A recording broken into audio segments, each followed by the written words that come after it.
Welcome aboard, shipmates. This is Real Sailors, Real Sea Stories, a training program created for the U.S. Naval Sea Cadet Corps by our supporters at the Navy Talent Acquisition Group in Philadelphia. I am your host, Ensign Brittany DePippo of the Naval Sea Cadet Corps, filling in for the talented and amazing Warrant Officer David Sheets this evening. I am joined by our all-Navy support crew, MC1 Quinlan, our awesome public affairs officer, and SCG1 Lewison, our equally awesome technical support director. Today's topic, aviation, anti-submarine warfare. Today's presenter, a real treat for you all, one of our very own, none other than Warrant Officer David Sheets. Cadets, remember, this is not passive listening, this is active learning. This is a live, interactive presentation, so please put your questions in the comments section.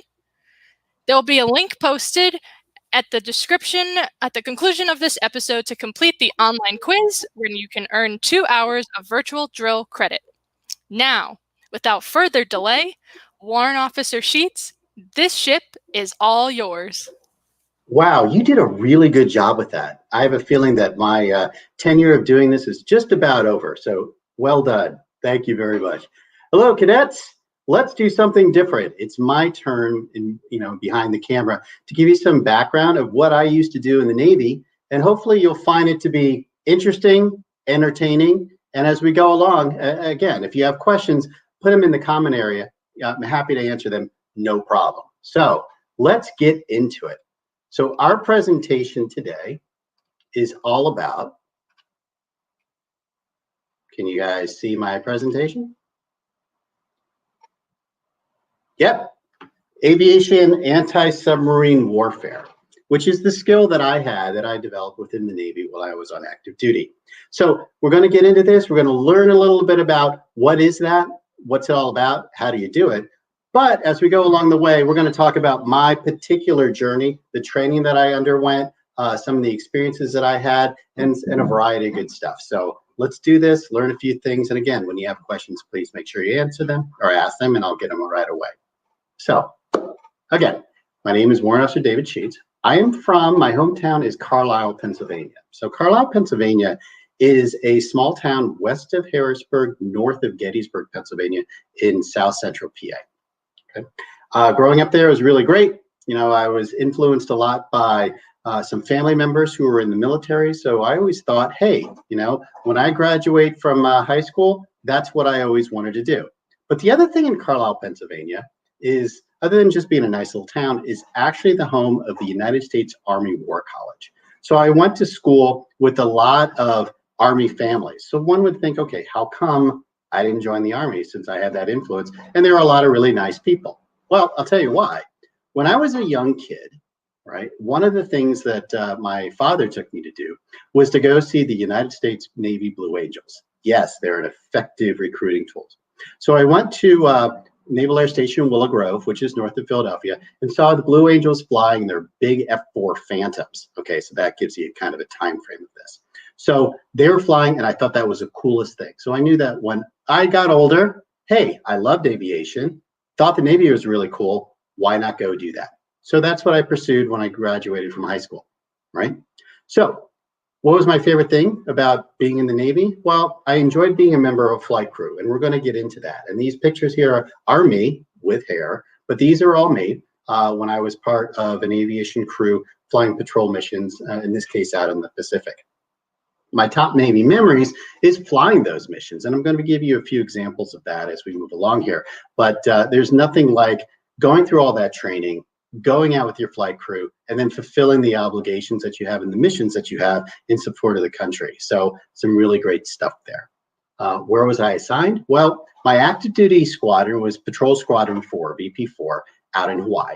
And out of there, I did deployments to the Philippines, Okinawa, Japan, and an atoll out in the center of the Indian Ocean called Diego Garcia, right? And out of there, we flew all through the Pacific, Indian Ocean, up through the Persian Gulf. So we did that. I also spent time in the Navy Reserve, and I spent time in the Navy Reserve out of, same place I saw the Blue Angels, out of Willow Grove, which is north of Philadelphia. So I was in Patrol Squadron 64, and out of there, I did deployments to Bermuda in Spain. So I had the ability to fly all through the Atlantic, all through the Mediterranean, and I'll show you some examples of that. So with the experience that I had in the amount of time I spent on active and reserve duty, I pretty much covered the globe in this aircraft. So pretty fortunate I was able to do that. But in order to do that, there's a lot of training that one has to do. So let's talk about the rating. So my rating at the time was called AW, or Aviation Anti-Submarine Warfare Operator.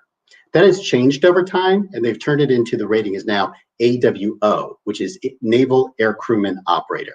But it's really the same job, just repackaged, okay? In order to do that, and this is really what my focus was that I wanted to fly in the Navy. That's all that I wanted to do, right? I wasn't interested in any other position because of my love of aviation and my interest in the Navy. That's what I had to happen.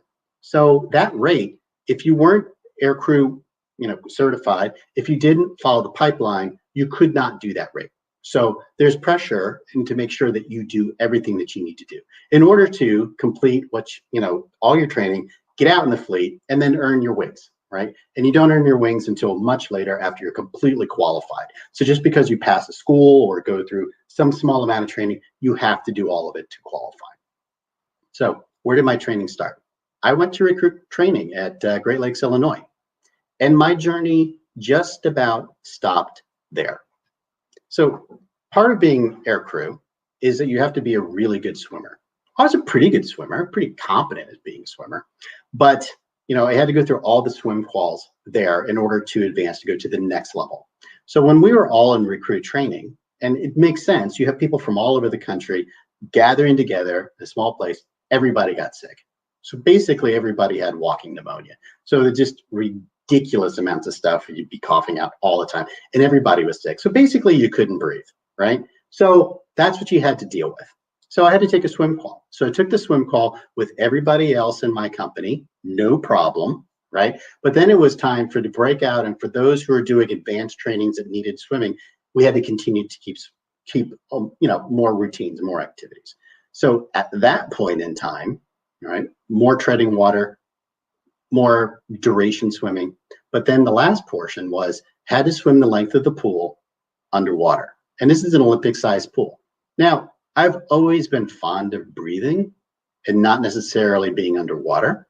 So I had to work through that. Now, remember, I had walking pneumonia like everybody else. So as I went swimming and I was going across the pool underwater, and you could stop and take 2 breaths. After I got through my second one, the end of the pool, I could see it. I kept grabbing towards it and grabbing for it. And I popped up at the very end before I touched the wall. Chief was running the pool, tossed me out, said, sorry, you fail. Great. Before I got started, it was almost over, but not so fast. So I had to go and talk to some career counselor, and he sat me down and said, okay, well, here's a whole bunch of other jobs you can do in the Navy. I'm like, I don't want to do other jobs in the Navy. This is what I joined to do. And I can't breathe, right? So I was having a nice, pleasant discussion with the guy, as pleasant as that could be, but I couldn't breathe, and you could see that I was wheezing as I was going through that. And he goes, okay, look, I'm going to cut you a break. I'm cutting you a break. I'll let you retake the swim qual, right? And you got to qualify in 2 days, right? So I had 2 days to get over what my problem was medically and to be able to swim underwater, okay, without actually going to the pool. So what did I do? We were marching in formation. I'd be holding my breath, right? We'd be walking around the barracks. I'd be walking around the barracks, holding my breath, moving my arms back and forth. I know it probably looked ridiculous, but building up stamina, but basically building up the mental capacity to say you could do this. So as I went back to the pool, right, 2 days later, the chief wasn't too happy to see me. He was like, look, I don't have people coming back to my pool. You fail, you fail. It's like, well, I was given the opportunity to do it, right?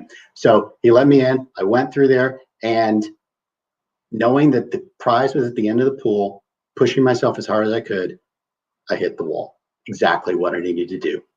Positive. So it was almost over there. So what did I learn? It's mental. Less physical, more mental. Get it going.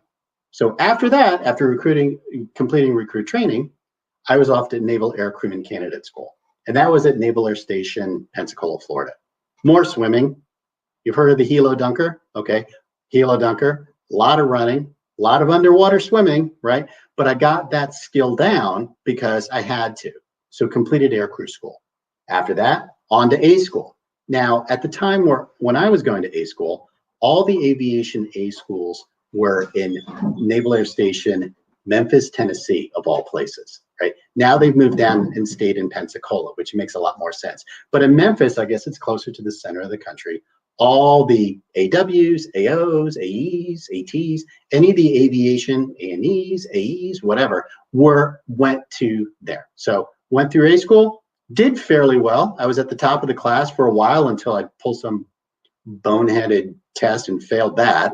Not great. So I ended up somewhere around 4th, which is fine at about 30. So I'm pretty happy with that. But that gave me the opportunity to start choosing my orders. And remember, all I wanted to do was fly, right? I didn't want to go sail. Why I was in the Navy, I don't know. But I wanted to go and fly.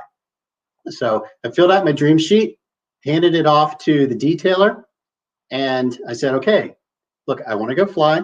I want fixed wing aircraft. I didn't want helicopters. Little did I know I was disqualified from helicopters because my swimming wasn't all that good, right? I didn't want S-3 Vikings, which was a carrier-based anti-submarine warfare jet, okay? So I wanted P-3s. And since I was from the East Coast, I wanted to go East Coast P-3s. So he said, great, you get P-3s, but I'm sending you to the West Coast. And I'm doing you a favor. I'm like, all right, fine. So off I went to the West Coast. Next stop, SEER School. So we've talked about SEER School a little bit in this series. So SEER School, Survival, Evasion, Resistance, Escape. So I took that out in the San Diego area because there's 2 of them. There's one up in Maine and there's one out in the San Diego area because I was West Coast. So survival, great. Hanging out with the fellas, no problem, good time. Evasion, running from capture, not as fun, okay? But I was able to do that. Resistance, not so fun. And escape, you weren't escaping. The only thing I can really tell you about SEER School is we try to keep that confidential because you don't want to have any incoming students know too much about it before they're there because it changes all the time. I left SEER School and had to get checked out for a concussion because I'm not a really big guy, so it was easy to throw. Therefore, the guards had a good time with me. Regardless, past that. So done with SEER School, and I've been in the Navy at this point in time, probably around 6 months, and I've yet to touch an airplane, okay? So since I was on the West Coast, right, I was going P-3s on the West Coast, they sent us up to the replacement air squadron or RAG squadron at VP-31 in Moffett Field. Now there's only one RAG squadron now, which is VP-30 in Jacksonville. But at the time they had one on the East Coast and West Coast. So I went to the one on the West Coast, VP-31, and then I was given another decision. Okay, what model of aircraft do you want to fly in? Do you want to fly in P-3Cs, which are the more computer-based digital platform, or do you want to fly in the older aircraft, P-3Bs? Now, the reason why they're giving you the choice is if you wanted to go P-3Cs, you stayed there in Moffett Field after your training. If you wanted P-3Bs, you were going to go out to Hawaii. Well, I'm still going west, so why don't we just keep rolling with it? So I went off to Hawaii, and that's where I was stationed, flying in P-3Bs. Okay, so completed VP-31, great. Hooked up with my squadron VP-4, and they were still on deployment in the Philippines, great, and then started my Navy adventure there. Went through all the training in P-3Bs, got qualified, and after all of that, for multiple months, almost a year plus, finally got my wings. Felt good about it. And then we transitioned to P-3Cs, went back to VP-31, got P-3C qualified, and then back out to the fleet for another deployment. So that was the pipeline, okay? Lots of training, lots of schooling, multiple opportunities to fail, right? But if it's important to you, you're going to do everything you can in order to be successful. And that's one thing I definitely learned about myself. So let's talk about the P-3C, all right? So we'll get very specific to what is this aircraft, okay? So the P-3C, okay, and the P-3 as a whole, P-3 Orion, is a land-based only, long-range anti-submarine warfare and patrol aircraft. It was based or is based off of a airliner, the Lockheed Electra L-188, which was made around the later 1950s or so. So the aircraft, is fairly old as far as design, but don't let that fool you. It's completely purpose-based on the mission that it needs to do. okay, which is, long range, long duration, go out way in advance of the fleet, do surveillance, find submarines, and if necessary, eliminate that threat. Okay, so let's walk through one. All right. Okay, so here's a cutout model of the P3C. Right. So in the front, in the cockpit, right, and the forward port side, right, is the pilot. Next to him is the co-pilot, and the middle is the flight engineer. Okay, so the pilots are both naval aviators. The flight engineer is a senior enlisted maintenance person who really helps monitor all the systems, right? So basically, we like to call him the babysitter of the pilot, but nonetheless, very well trained individual. All right, so you have the pilot, co-pilot, and the flight engineer. On a standard flight, you'd have 3 pilots. So you have the first pilot, second pilot, and a third pilot who is generally a junior aviator who is undergoing training, right? So you'd have multiple pilots and a second flight engineer because you want to keep that crew members refreshed, especially since you're flying, 10, 12, 14-hour patrol flights, okay? As we move further aft in the aircraft, you have 2 seats here. One on this side, this is a naval flight officer who's the navigator, communicator, or NAVCOM, who, well, navigates and communicates. And on the other side is the tactical coordinator, who is in charge of the mission execution side of the flight. All right, both of these are naval flight officers. Generally, the junior is the NAVCOM, and the NAVCOM is training to be the TACO. There's a lot of stuff these two need to know in order to be effective at their jobs. So the fact that they're training and a third pilot's training and an additional FE is training, there's a lot of training going on in this crew. Okay? As we move aft in the aircraft, in this section right here, this is where I sat. This was the Sensor Station 3, as it was called. I worked in electronic warfare, so I manned the radar systems, the electronic surveillance systems, the magnetic detection systems, the infrared systems, and this is what I did from this seat here. When we're talking about radars, there's a powerful radar in the nose. There's one in the tail, okay? Dropping down in flight is a turret that does infrared, which is picking up heat signatures. Looks like an inverted R2-D2, right? Electronic warfare, which is intercepting of other signals. Either there was a pod hung from the wing, and this is it right here, or later they were actually antennas put it to the wingtips. And all of those things would get the electronic order of battle and radar in order to fulfill whatever that mission obligation is. One of the sensors that I did run was something called the magnetic anomaly detector, which is the MAD sensor, which is in the back, which gives the P3 that distinctive long tail, right? So what that does is it picks up magnetic objects or metal objects underwater, and it is placed further back in the aircraft surrounded by non-conductive or magnetic conductive materials like fiberglass and whatever, so that it gets a clean signal and it's not interrupted by the electrical systems or the metal in the aircraft. We'll talk about that a little bit later. So as we move further back in the aircraft, right here is the Sensor Station 1 and 2. These are the 2 folks that concentrate on the active and passive sonar detection. So they are experts in understanding sound propagation, looking at it, being able to classify different sounds as submarines versus ships versus biologics, and you name it. So this is where a lot of the ASW processing and tracking happens. So the combination of their work with the acoustic work, my work with the electronic warfare work, feeds into the tactical coordinator in order to figure out what's happening within the area that we're responsible for.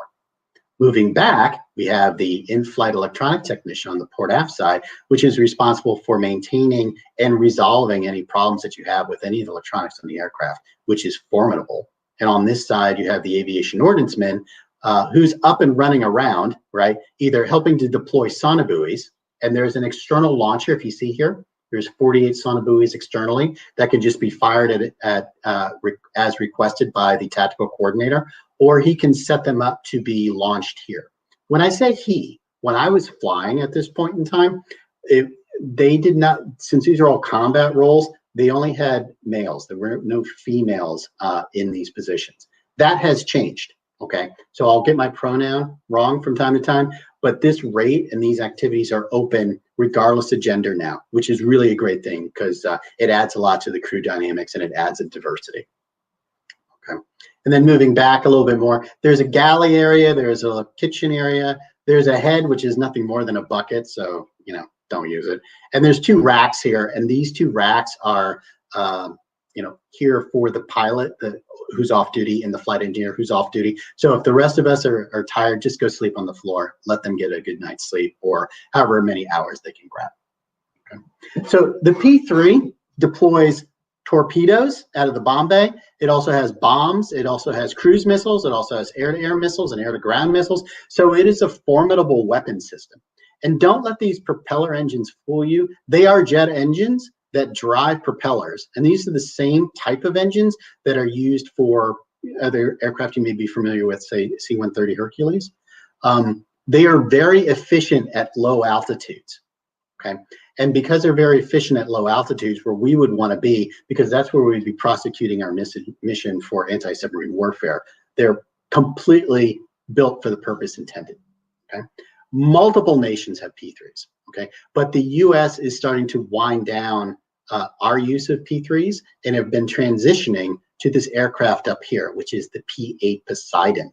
Okay. So the P-8 Poseidon should look kind of familiar to you. It is based upon the Boeing 737 airframe, and the P3 is another, it looks like both aircraft are about the same size in this picture, but they're not, right?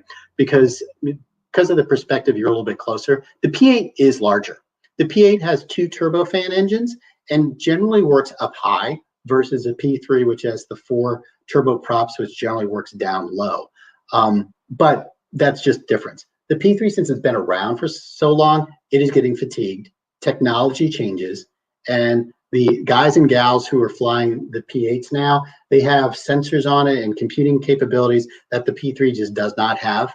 And although those of us who grew up flying P3s have a little bit of like ribbing we give to the P8 folks, we really do wish them well because they're the next generation and they're the ones out there who are out doing the hard missions all the time and making us proud. So, good for them. Glad they have a new airplane.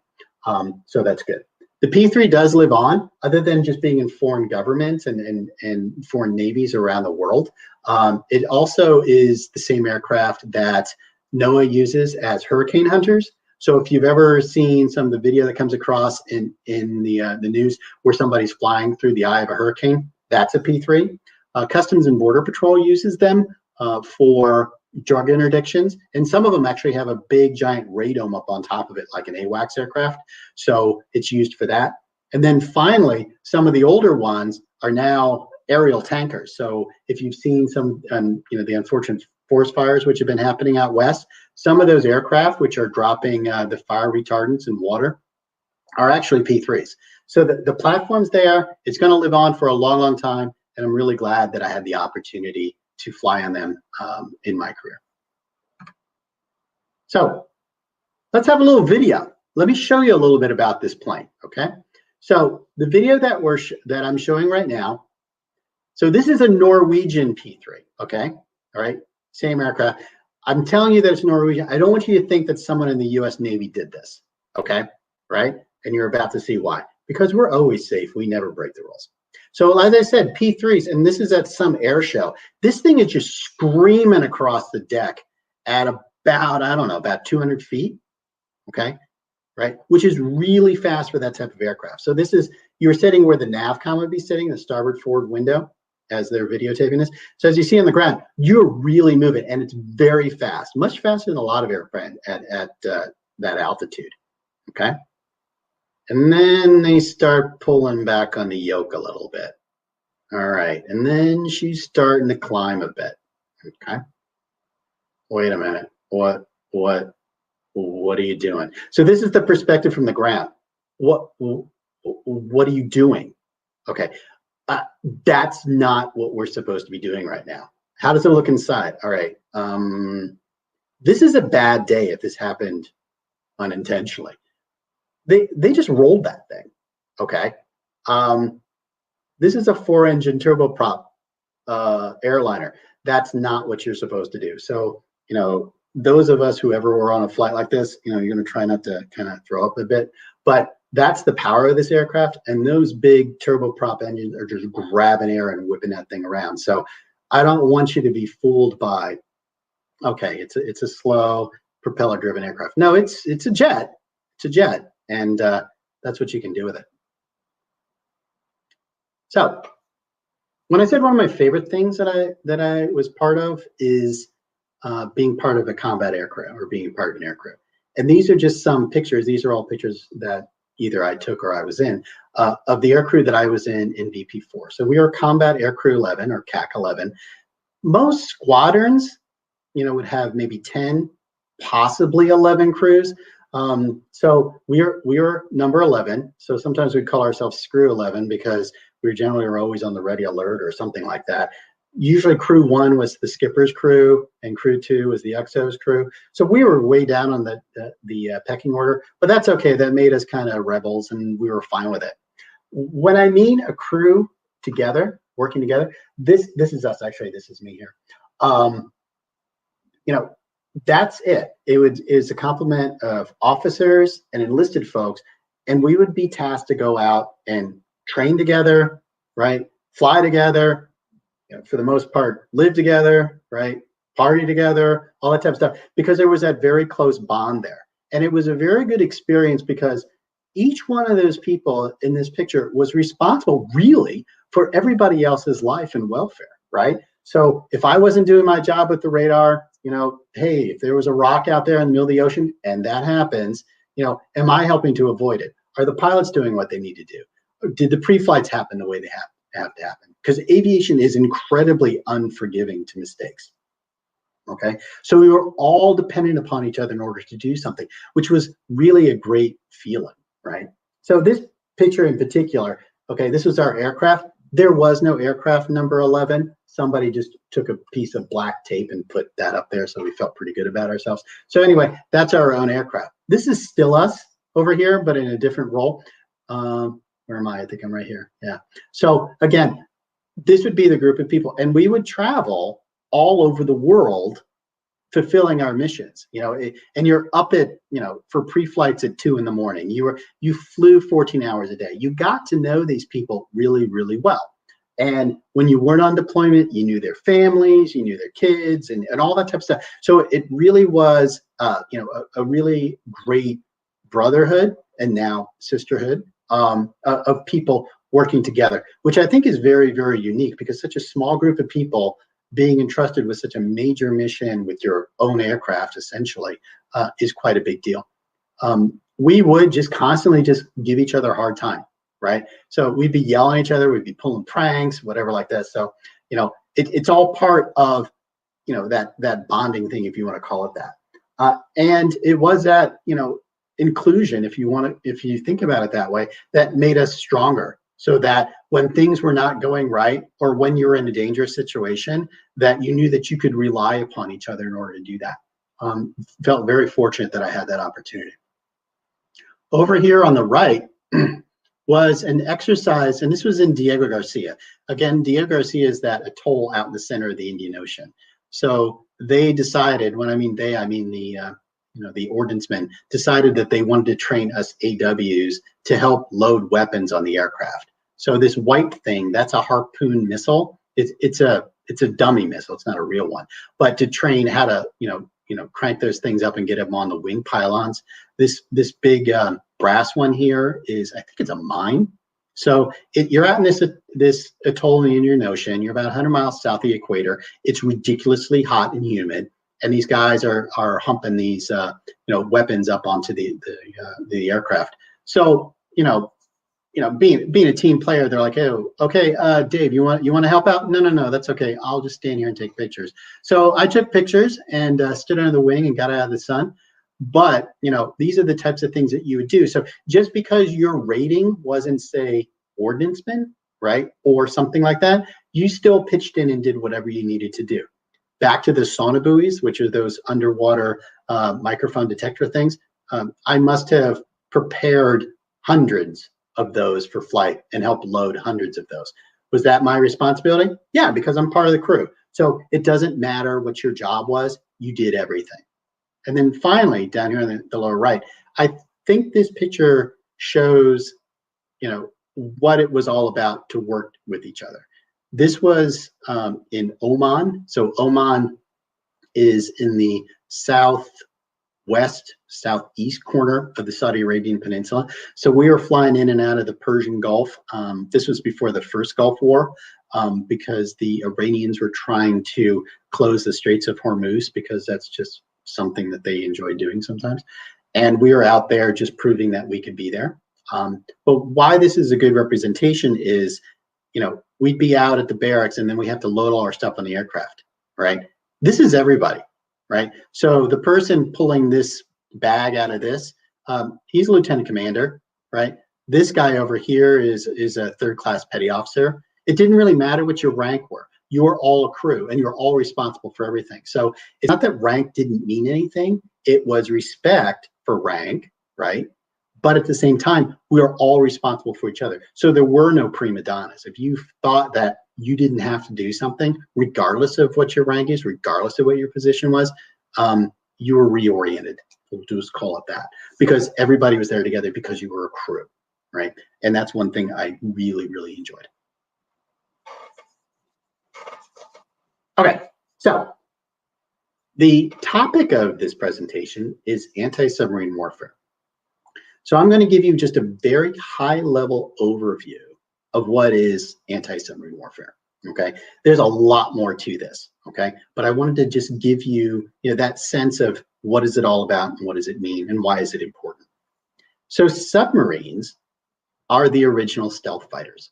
Okay, if you think back to, say, World War II, the German submarine fleet pretty much won the war for the Nazis during World War II, okay, until we, the United States and the Allies had anti-submarine warfare capabilities, that were able to detect and neutralize the U-boat threat.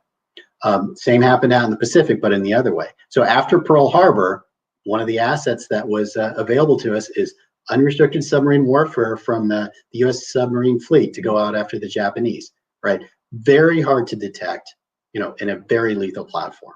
Because of that, right, it is very important, extremely important, especially in the modern world, of knowing where all these assets, these submarines are, especially if they're from hostile forces. And that's what our job was. So what we did, right, with the P3, okay, we would go on long-range patrols, okay, way out in advance of the fleet, knowing that there possibly was a submarine contact out there, and to be able to locate it and to track it, to know where it was, so that if necessary, if we had to neutralize the threat, we could do so, or deter it from doing something more deviant.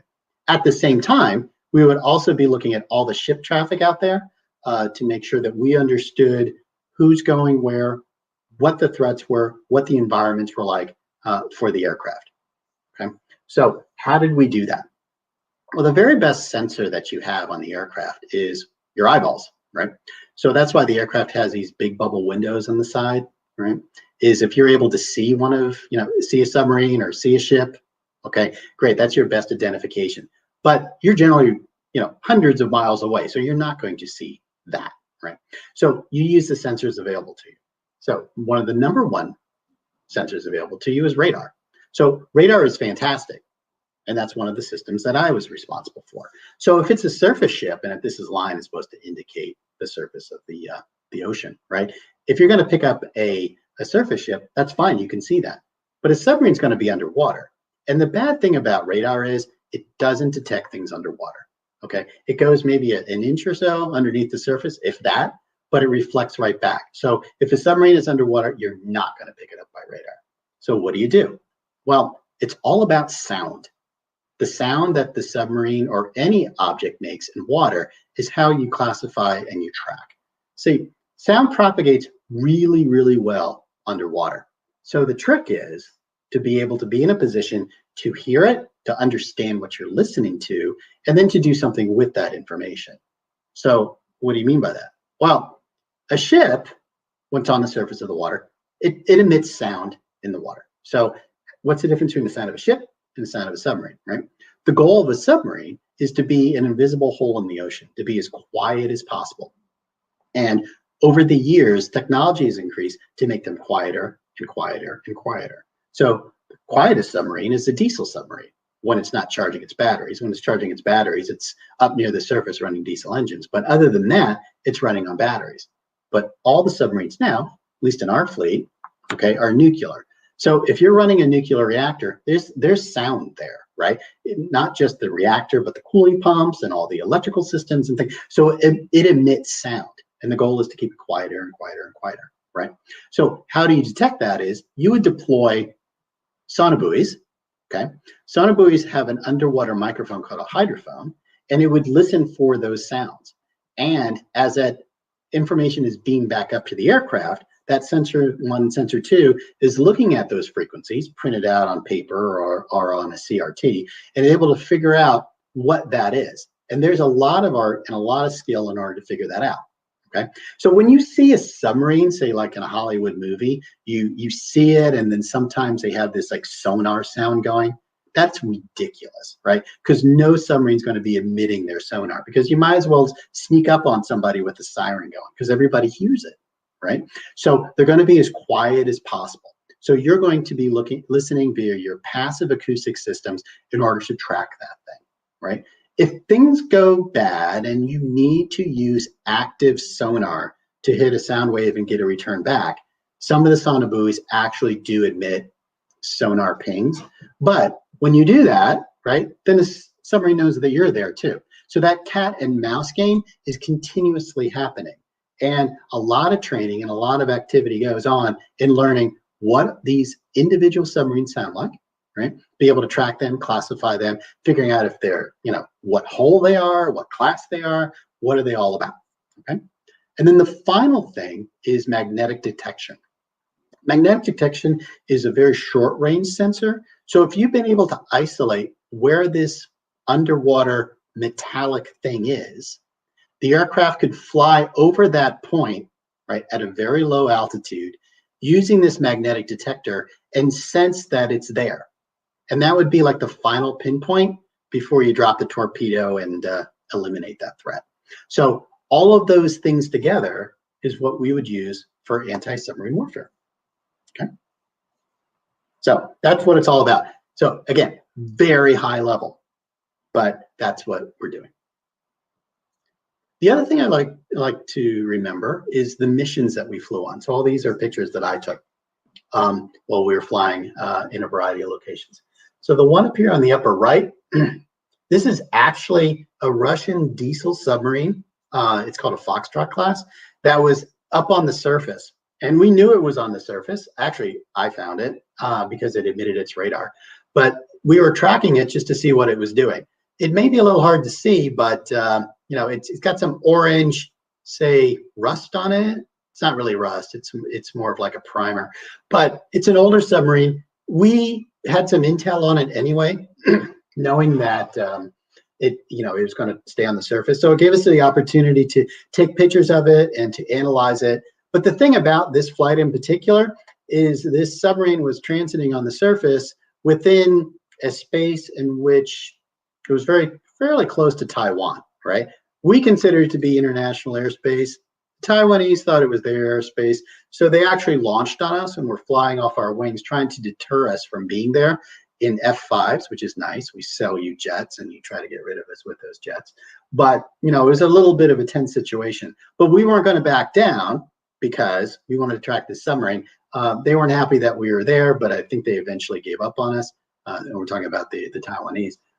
But that's just part of the mission. And when you're going through all that and you're in that environment, that's where the mission crew and the flight crew and everybody, you're all together to figure out what's going on. So when things go bad, you're ready to take care of it. But anyway, that's one that I remember.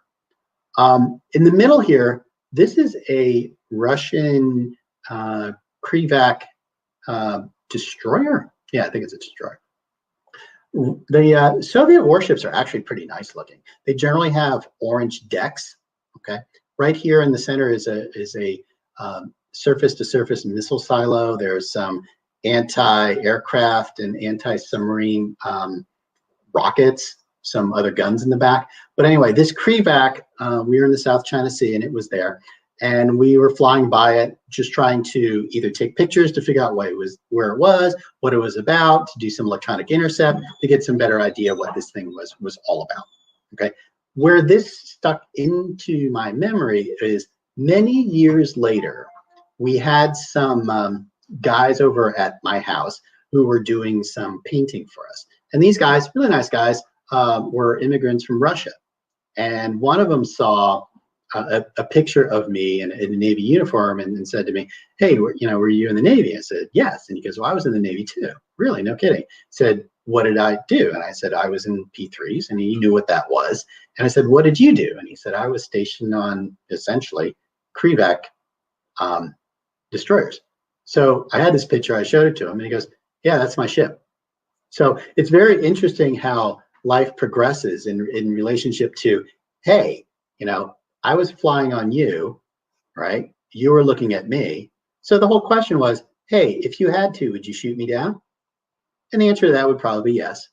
And if the question was, hey, if I had to sink you, would I sink you? The answer to that would be yes. And you got to respect a professional who's doing that as a living. So, regardless, it was kind of interesting that I ran into somebody on a mission that I flew in many years ago. Great guys. So, things change, and I'm glad of it. Over here on the right, is another picture, and there's a little, it's actually a pretty good sized square rigger boat. This was still in Diego Garcia, which is out in the Indian Ocean, but there are some atolls north of Diego Garcia where some of the ultra rich would bring their yachts. And from time to time, we would fly up there as a training mission just to show them that we were there. And if they had any emergencies, they could maybe flag us or get us on the radio. But we were just happy to kind of fly around and look at that. The one thing that stuck in my mind in relationship to that is when you would look down, because the water was so clear, you absolutely could see massive, massive sharks. So, hey, don't go swimming off your boat. And if we had to ditch, it would be a really bad day. So, there's a lot going on out there. So not a good day to ditch. On the lower left here, this is when I was in the reserves, and this is going through the Straits of Gibraltar. So the Straits of Gibraltar, if we recall, is that narrow body of water between the Atlantic Ocean and the Mediterranean. And what was going on here is coming into the Mediterranean was a Soviet battle group. So this is one of their aircraft carriers. So we had the opportunity to fly alongside all of their ships going in. So we were taking pictures, doing electronic intercepts, all those good, spy things. But it's very hard to see, but there's a little smudge here. Now it's hard to get a good picture of it because I'm taking a picture through the exhaust of engine number 2 here. Well, what that smudge was actually a news helicopter from Spain. And it was just hovering over the aircraft carriers that were going through there. So, that's a pretty gutsy move. But yeah, then the Russians didn't, there's nothing they could do about it, right? International airspace. But yeah, they were live on the local news as they were going through there. It was kind of fun. And then finally, we were deployed to Okinawa, and Okinawa at the time was one of the forward operating bases for the SR-71 Blackbird. So this is one of those, and we'd sit out on the wing of the P3, either do it some pre-flight or some activity, and they would taxi by. And you'd wave at them and go, hey, how's it going? And the pilot would be in this big space suit and just looked really super cool. So sure, we're sitting in a 4-engine propeller-driven aircraft, but he has this Mach 3 interceptor or reconnaissance plane going on there. So, as much as we thought we, were the thing, it's important to be humbled from time to time. Nonetheless, when those would take off, it was a pretty exciting event. Okay, so patrols. What is it like to fly on these patrols out in the ocean? So this video, I didn't shoot it, but it gives you a good sense of it. Okay. All right. So this is up in the cockpit. The photographers or the videographer is standing behind the flight engineer. And you see that the flight engineer points out the window at something. The flight engineer, although should be looking at the gauges, is usually one of the first people to see things. So he's pointing at something. And you see a lot of bouncing around and moving, okay? Because you're so low and all the turbulence, and the aircraft has a rigid wing. It's a pretty bouncy ride, especially when you're really low to the ocean. You might not be able to see it, but coming up right in through here, okay, is a surface submarine, okay? And I'm assuming this is a training flight, and it looks like it's a Los Angeles class US submarine. But as you can see, right, that's about all you're going to visualize. But then the rest of the ocean, especially when you're down low, is just hours and hours and hours of looking at that same type of picture, right? So flying over, and you could be in the middle of the Pacific, thousands of miles away from anybody, and you're there with your crew, okay? Oh, looks like you found something else. So here's another warship. I think it's a Coast Guard cutter. So I think this is probably a training flight off of Florida. Nonetheless, it gives you a sense of how flat and how vast the planet is, particularly when you're taking a look at the ocean for hours and hours and hours. Okay, pretty bouncy stuff. Okay, so active duty, and as I was running out the remainder of my active duty enlistment, I was actually accepted to go to Penn State University, right? So as I was accepted to do that, right, which was really a great deal. So I left active duty, right? Went to Penn State and State College, right? And then started doing reserve as my part-time job. So I still got to fly in P3s, and I mentioned at the very beginning of the presentation, I was still in a P3 reserve squadron at Willow Grove. Okay, so my summer job, right, where people would be working at grocery stores or wherever just to pick up some money, I would be spending a month in Bermuda, a month in Spain, flying all over Europe, all that type of stuff. So it was a pretty good deal. But as I was there at Penn State, I just continuously started getting deeper and deeper and deeper into student depth. Okay, so this depth of debt, right, was starting to be overwhelming. After a while, it just started to become ridiculous. See, this is the one thing that I really want the cadets to know. The educational benefits right now through the GI Bill and everything that they offer through the Navy is so much better than what we had at my time. At my time, they had this program called the Veterans Assistant Program, where for every dollar you put in, they'd match it with 2. Well, you weren't making all that much money. So you really walked out of the Navy with almost no money. Now it's a totally different subject. So as debt increased, right, luckily, a person that I knew who was working at Unisys Corporation reached out to me and asked me if I was interested in working for them. Unisys actually wrote the computer software that was part of the P3 Orion. So I went from being, active duty Navy to a civilian contractor in the same aircraft, doing the same job, getting significantly more money in order to do that. And that's the vocation that I've had for my entire career, or as a software test engineer. And I moved up from manager into a director and all that type of stuff. But it's all about making sure that software does what it's supposed to do, right? And if there's any issues with it, you're identifying it and fixing it before it goes out to its intended customers. So as far as education, went to Temple University, went to Eastern University, completed all my degrees and all that type of stuff, but did that while I was working. So I started off at Unisys, started to work for Lockheed Martin doing black programs, and then worked into the financial industries from Bloomberg to Barclays and a few others along the way. And then using my same vocation as a test engineer, worked for Vonage, which is a internet-based phone company, right? And that activity concluded. And now I work for a company called MRI Real Estate Software in near Cleveland, Ohio. Great company, happy to be there. But I'm still applying all the lessons that I learned as far as leadership, as far as attention to detail to every one of these companies, and able to accomplish great things. So the experience that I received in the Navy, although we're not flying anti-submarine warfare operations at MRI Software, the skills and the training is applicable, right? And then along the way, remember at the beginning I said that I wanted to fly.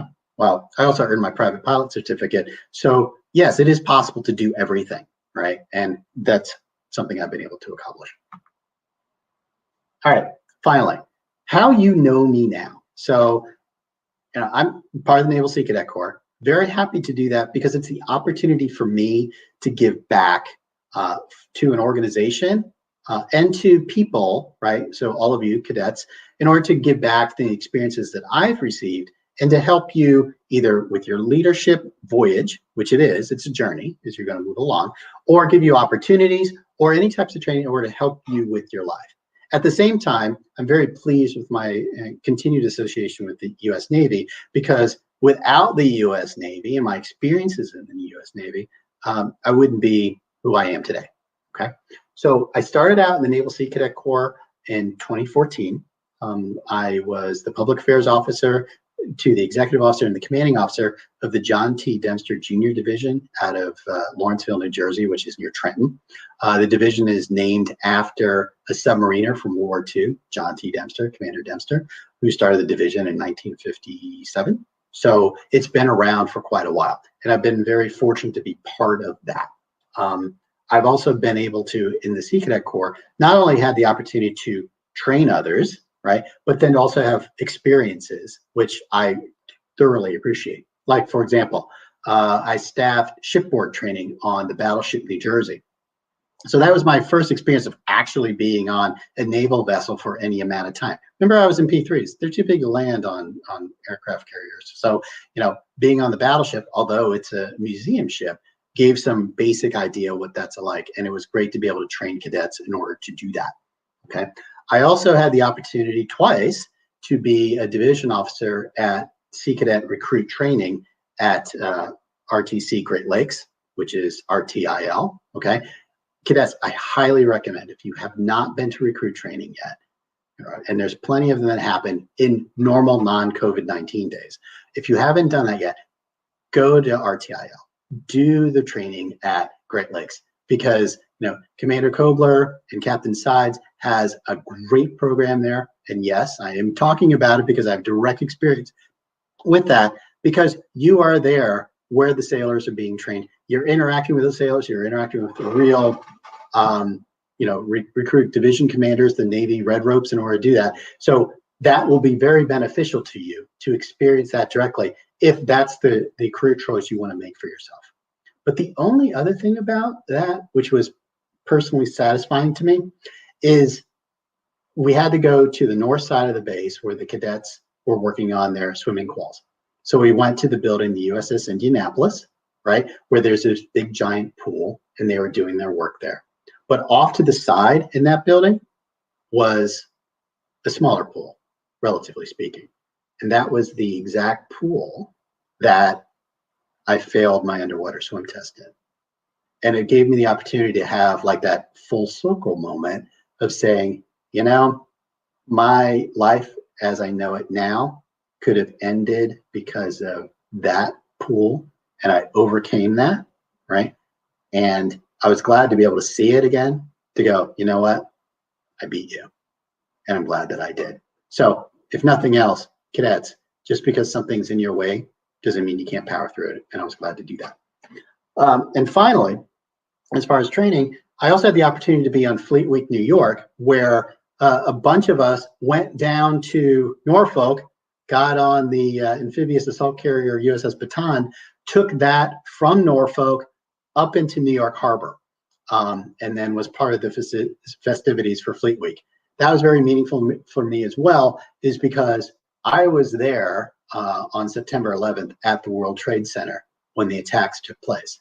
And to be on a Navy vessel, steaming past that, seeing the pride that the sailors and Marines had in rendering honors to that site, and the pride of citizens of New York showing to the Navy in appreciation for all that they do for the country. It is one of those moments where you don't have words for it, but it makes you feel really proud that you were part of that. And that was part of it because of my affiliation with the Sea Cadet Corps, which would not have happened. Okay. So last two things, there's been some really great notable activities that I've been part of as far as the Sea Cadet Corps. And I want to have you focus down here on the bottom. So with my work that I did for the Sea Cadet Division near Trenton, we also established a very good working relationship with Rutgers University, so that our cadets would be there doing honor guards, different sporting events, and things like that. So the sports facilities folks got in touch with me because they were having a Veterans Appreciation Day football game. So it was Rutgers versus versus Michigan. Yeah, Rutgers lost pretty bad that day. But anyway, they're having an event there, and it was for Veterans Day. And they got to me and said, "Hey, is there something we can do which would be pretty memorable?" So that being said, I was able to reach out to contacts that I had on LinkedIn, which is Lieutenant Chabelle, who's actually the lieutenant commander now. I worked with folks at RTC Great Lakes. I worked with NTAG Philly. I worked with NTAG New York, which is now Empire State. Worked with Army Training Command to have 70 future sailors and soldiers get their swearing-in ceremony on the field there. And why that's important to me, other than doing it, right? You have 70 young men and women who are raising their right hand, giving their oath of enlistment, right? Going to do something which is brave, going to do something which is meaningful. And to be able to do that, listening to the applause of about 60,000 people, first no sound, and then roaring applause because these young men and women decided that they wanted to serve our nation, is maybe all the fuel that they need, those future sailors and soldiers, right, to get them through that hard time, knowing that somebody cared about them and what they did made a difference. So I was very glad to be part of that, and I'm glad I was able to share that with you. And then finally, this whole training program that we're doing, this Real Sailors, Real Sea Stories, the partnership with NTAG Philly, it's been a treat working with their officer staff. MC1 Quinlan is fantastic, right? STG1 Lewison, fantastic. They've been nothing but supportive of the Naval Sea Cadet Corps and been able to help us, get great speakers, great presenters in order to build the professional knowledge that you, our cadets, have. So it's been a fantastic experience. So both, that mass swearing in, but right now, that, Real Sailors, Real Sea Stories that we're watching, these have been highlights in my, activities with the Naval Sea Cadet Corps. And I'm very glad that I've done that. As far as pictures here, that's myself and my son. He's significantly taller than that. Now, actually, he's a sophomore in college. On the right side here is us leaving recruit training in Illinois. In this picture, there are 3 Sea Cadet Chief Petty Officers, okay? And this one young lady back here, okay? She actually graduated the #1 recruit at Recruit Training Command when she went to recruit training. So not only did she experience it at RTIL, but she got to do it in the Navy. She went nuclear power, top for class, right? Continues to do great stuff. And, I can't be more proud of all of them, to be quite honest with you. So that's all part of my experience with the Sea Cadet Corps. This is on the flight deck of the Baton as we were going through New York, a picture of RTIL. And then these fine 2 gentlemen next to me are all part of the leadership of NTAG Philly, their Master Chief, and then Commander Elabute that you've met before and previously. Super supportive, and that picture was taken at the Army-Navy game, and the appropriate team won that year. So that's all great stuff. All right. So I've talked. What questions do we have, Ensign? Oh boy, do we have questions. I know you had a lot of slides to power through, so I let you get at it. So one of the questions that I think that I'll start with is somebody asked, don't you have to go to OCS to go into naval aviation? Well, as pilots and naval flight officers, those are commissioned officers. So yes, in that route, either you would, if you were an academy, right, you would go straight to your flight training. Okay, you would go OCS if you were, if you completed college at some time and went into the Navy, like AOCS. But in my route, I was enlisted, so enlisted route is different. So you do have flight crew members who are non-commissioned, and that's how I did it. So no, you don't, right? If you are on the enlisted side. In the aviation side, the officer side, there are different schoolings that you need to do. All right. Next one that's up. You talked a lot about the P3. Yep. Would you say that that's your favorite aircraft? If not, what is it? Okay. So is it my favorite aircraft? Yeah, absolutely. Well, it's my second favorite. My other favorite is the Cessna 152, but that's a different story because I get to fly it personally. But yes, and it has a unique sound as far as the engines. So if I'm ever out and I hear that sound, I'll stop whatever I'm doing and look for it. When you kind of grew up with something, and especially grew up with such a great opportunity like this, so yeah, you definitely fall in love with this piece of machinery. And any of my fellow air crew and officers who were ever part of this have a special place in their heart for this aircraft. Absolutely. That's awesome. We did get a question on the same vein of aviation stuff. Do you ever wish that you went into fighter planes? You know, here's the drill. It all kind of depends on what you really want, right? Fighter planes are cool. Don't get me wrong. Okay, all these missions are all great. Do I wish I would have done that? Maybe, but I enjoyed what I was doing. So there wasn't like, I can't do fighters, so I'll just do this. To each their own. Some people love helicopters, so you kind of love the platform you love. Absolutely. I know that you spoke a bit about like aviation in the Navy and what you wanted to do is what you wanted to do, but why not something like the Air Force? They kind of got to look and see it from the Air Force. Why exactly the Navy and the role that you wanted to do? Okay, well, from my recruiting experience, and when I was shopping around, I signed up like just before the start of my senior year of high school, right? So I was already locked in. I knew what I wanted to do. When I went to talk to the recruiters, right, the first person I talked to was the Army recruiter, and I said, "Hey, look, I really want to fly," and they said, "Well, we could put you in an aviation maintenance position, and you might be able to." So the moment he said "might," I just glossed over, right? I walked down next door, and there was the Navy recruiter. I went and talked to him, and he was an AW and did exactly what I ended up doing. And he explained to me what it was all about. And I'm like, sign me up yesterday, right? I was good to go. So I already had my mind set up, right? There was an Air Force down there, so I went to walk down the Air Force just because I was shopping, and they were closed. So there you go. And I was happy with the choice.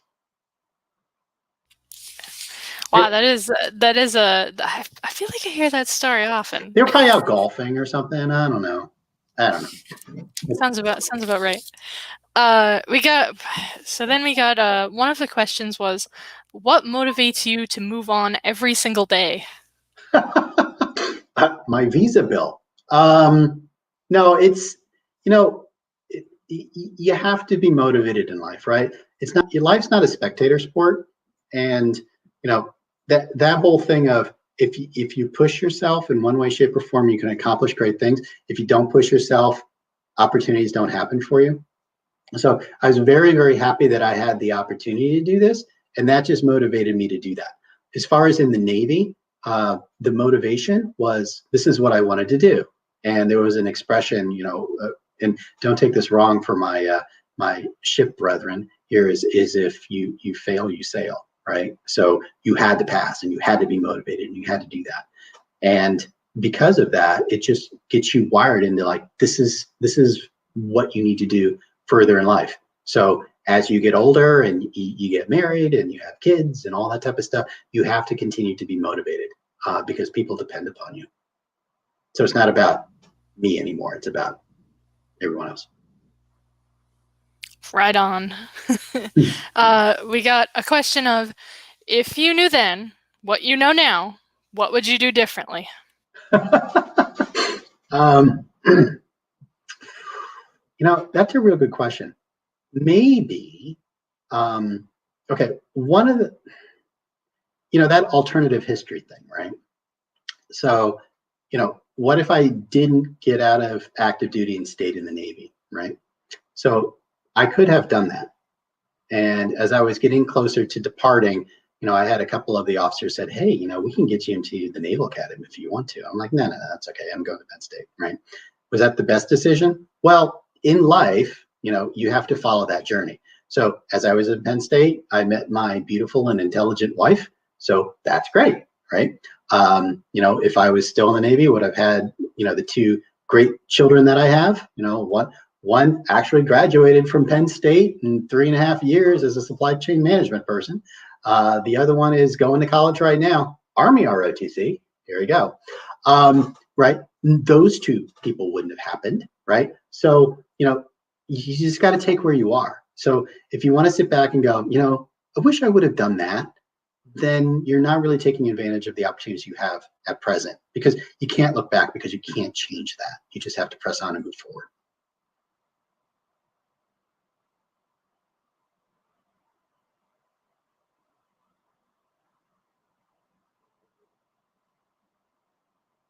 So what do you think of that?